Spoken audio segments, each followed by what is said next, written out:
What do you call a coffee that makes you sad? Espresso.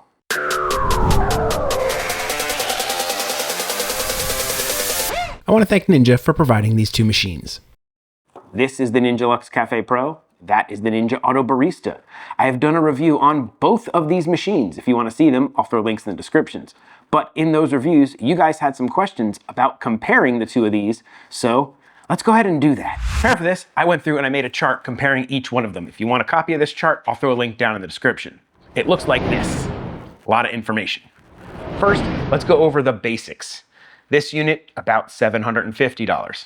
This unit, about $950. So you're paying quite a bit more for the Auto Barista. Also, obvious difference. This unit, much smaller than this one.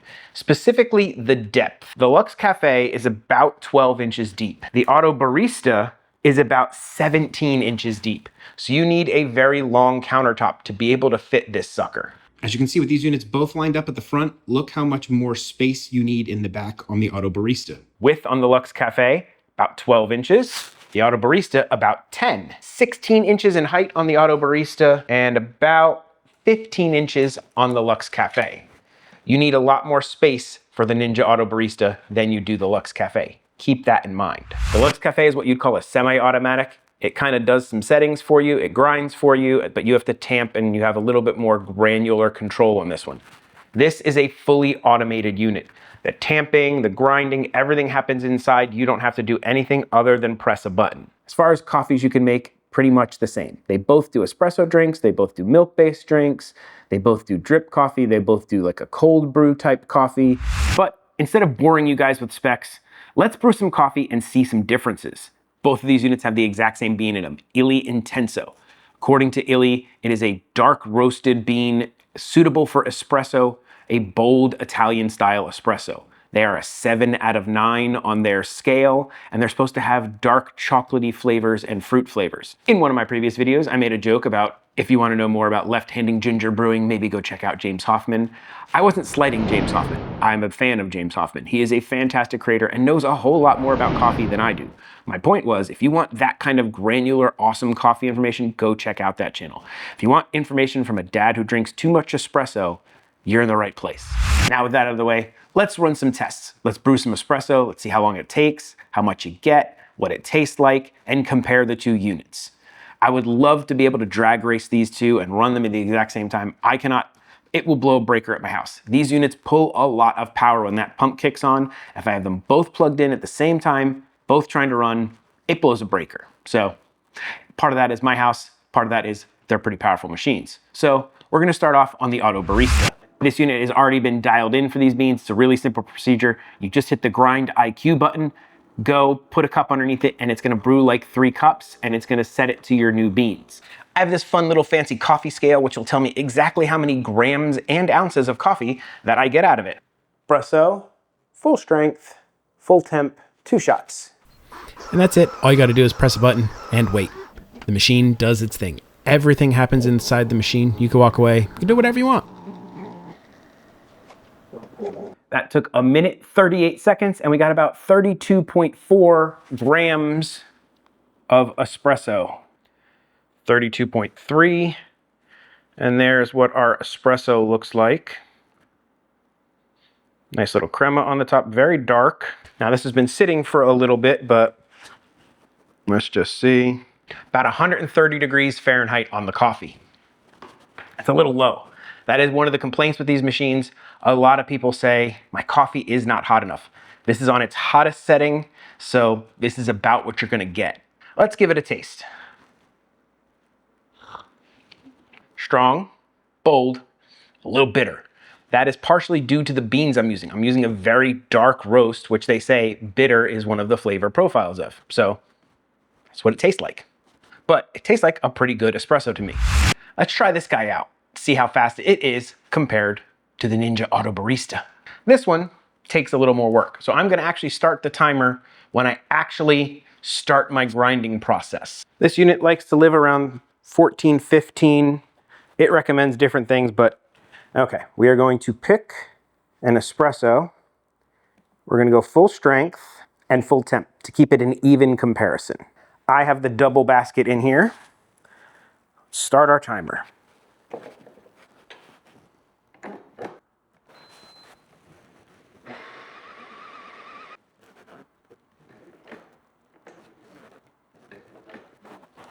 You only need light pressure on this for the tamp. You don't need to kill it like I used to.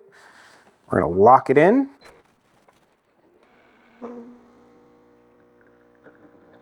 Almost the exact same time, about 1:38. So this really isn't that much faster, even though you have to do all the process yourself over here. But we only got about 26 grams of coffee, which is a little bit different. There you go. Here's what your coffee looks like. Still looks like good espresso. Let's take a sip. Very similar. To my untrained palate, I can't tell the difference between these two. Even though this outputted less liquid and is probably stronger, I can't tell the difference. There are a bunch of things that could cause this to output less liquid than that one. Could be amount of coffee, it could be pressure, it could be a whole bunch of stuff, or just what it thinks it should output versus what this thinks it should output.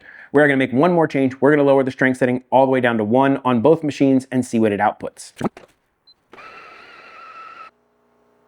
And just as expected, we brewed a lot more coffee, about 62 grams worth of coffee, almost double the output of the other strength setting. So if you are not happy with the amount of output of your coffee, mess with your strength setting and you can kind of dial it in that way. More mellow, less harsh, less bitter.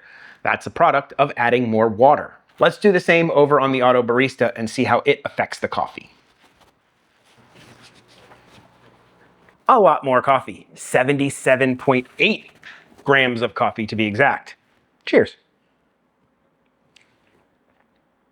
It's good coffee. Let's move on to what is probably the most common use for these machines, milk-based drinks like espressos and lattes. Both of these units come with carafes that have a little whisk built into the bottom of it that is spun by a magnet, and then there is steam from the steam wand and it can froth milk. There is one obvious difference between these two carafes. They look to be almost the exact same carafe, but I like the handle on this one a lot better. It is fully metal and it is attached at 2 places right here to the carafe, and it looks like it's welded. So this thing is not coming off. Quite a few people have said that this piece of their carafe breaks off on the older unit. Kind of stinks. However, in my testing, I noticed you can use the new carafe on the old machine. It works absolutely the same, no problems at all. So if your old carafe broke and you really don't like this, get yourself one of these or talk to Ninja and maybe see if they'll send you one of the new carafes if you're within warranty. Tell them you want the one from the Auto Barista Pro because it is a far superior carafe. I call it a frothing jug because that's what it's for. To make a cappuccino on this machine, it is super easy. You get yourself some milk, you fill it to the cappuccino line, which is the second line. You put it into the machine, you put a cup underneath, and you just hit cappuccino, and that's it. You don't need to touch anything else.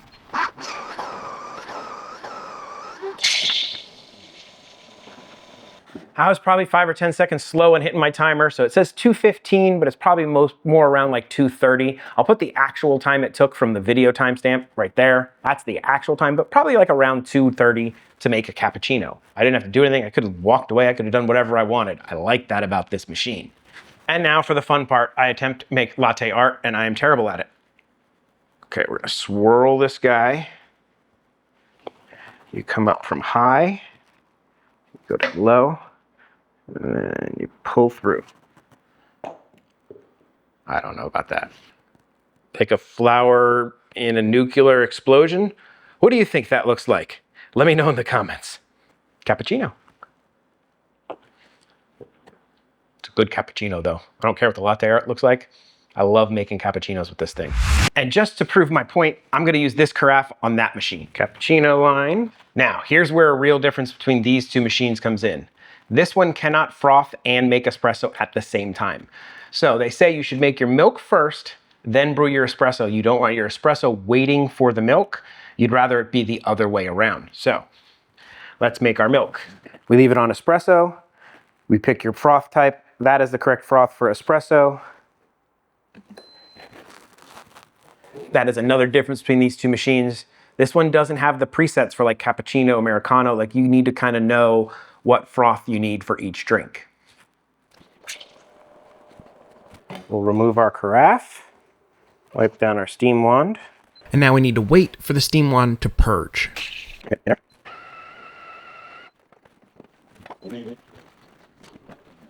And there you go, about 3:45 to make a cappuccino. This is where you see the big time difference between these two machines. You can just make those milk drinks a lot faster than you could with this one. All right, can I redeem myself with some latte art? Probably not. I made a froth puddle, that's terrible. It could also be the milk is too frothy. I probably maybe should go to the lower froth setting. Still tastes like a darn fine cappuccino to me though. This machine has quite a few things in it that just make it super easy to use on a daily basis.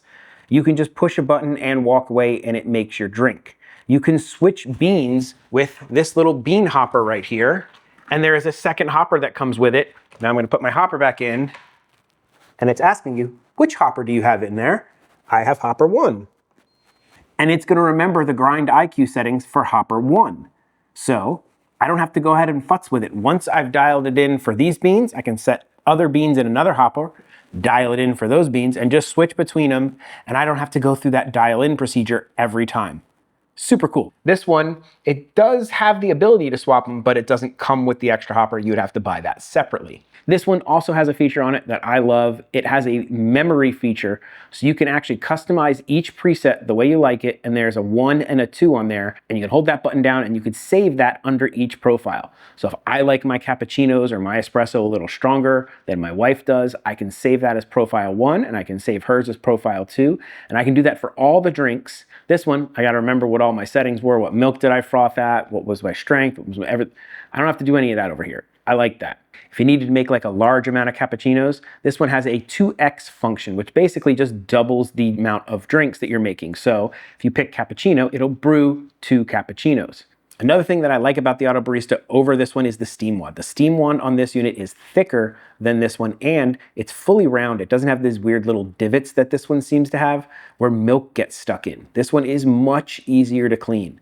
Most of the time I just wipe it even with a dry rag and it comes out fine. This one I have to kind of really scrub a little bit with a wet rag to make sure that the milk doesn't sit in that little divot area. Let's talk about the results and kind of who I think each machine is for.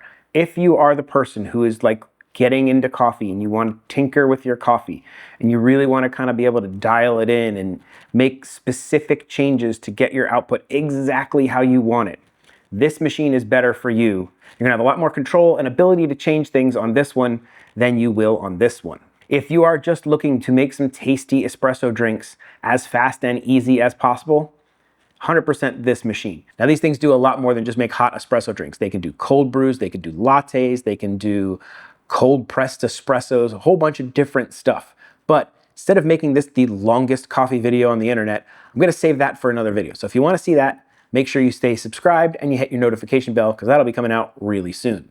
I hope that answered some questions you might have about these 2 units, and if you have any more, please let me know in the comments. I love answering comments. If you liked it, please give me a little like or a subscribe. That would be really nice. And with all that out of the way, I guess there's only one question left to answer. Why didn't the cup go to Hogwarts? Because it was a muggle. Yeah, pretty bad. Dad may tell horrible dad jokes, review coffee machines, but one thing Dad will never do is an outro. So that's it. Bye. This is the part where I thank all of my members. You guys are the absolute best. Thank you so much for your support and rock on. I don't know why I said rock on, but rock on.